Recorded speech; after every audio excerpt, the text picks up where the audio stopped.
May binili akong ice maker sa online at yan ang pag-uusapan natin ngayon. Tara, gawa tayo ng ice cubes na pang personal at pang benta na rin. Okay, so check nyo muna to. Andito sa baba yung drain niya ng tubig. Pinapatong ko sa mataas na patungan tuwing magde-drain ako ng water.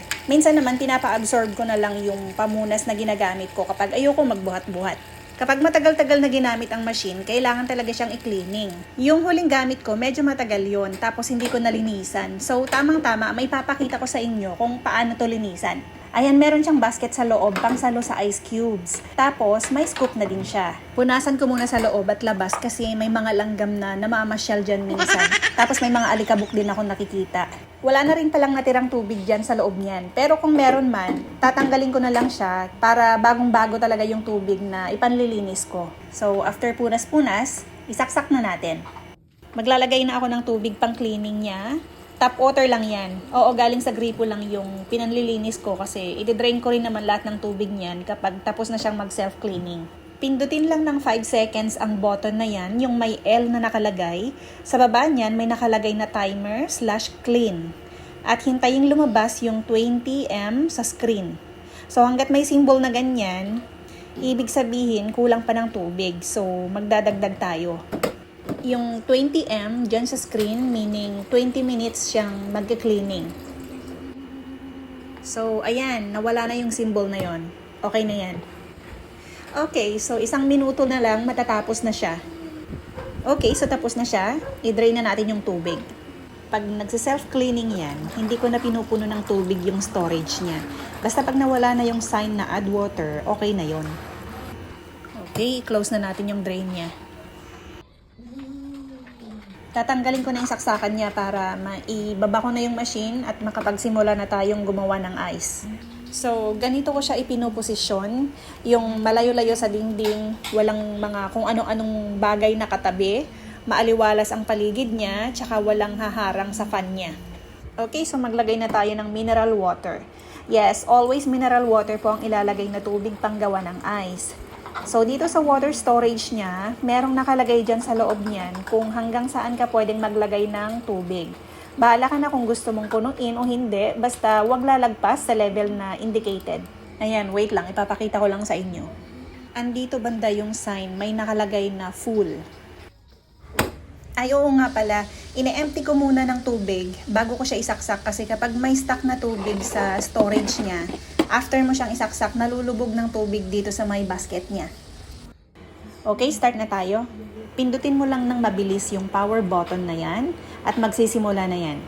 Advisable nga pala na wag ipatong ang machine during production sa mga bagay na mabilis makapagpainit tulad ng wood or plastic. Mas mainam talaga na sa lapag lang kasi malamig ang ground or yung simento. By the way, it's normal na matagal-tagal talaga yung preparation niyan. It takes about 10 to 15 minutes. Ganun siya katagal. Ayan, so nagsimula na yung process niya.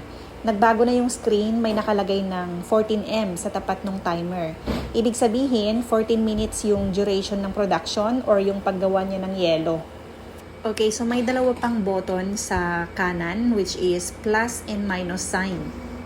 Gamitin mo yung plus sign kung magdadagdag ka ng minutes sa production ng yelo. Kung gusto mo namang mapabilis yung paggawa niya, magbawas ka lang gamit yung minus sign. Pero kapag mabilis ang minuto na sinet mo, mas manipis naman yung yelo na magagawa niya. Ganito naman yung itsura ng machine sa gilid niya at saka sa likod. Ayan. Ito naman yung itsura niya kapag naggagawa na siya ng yelo. So, nag-flow lang yung water.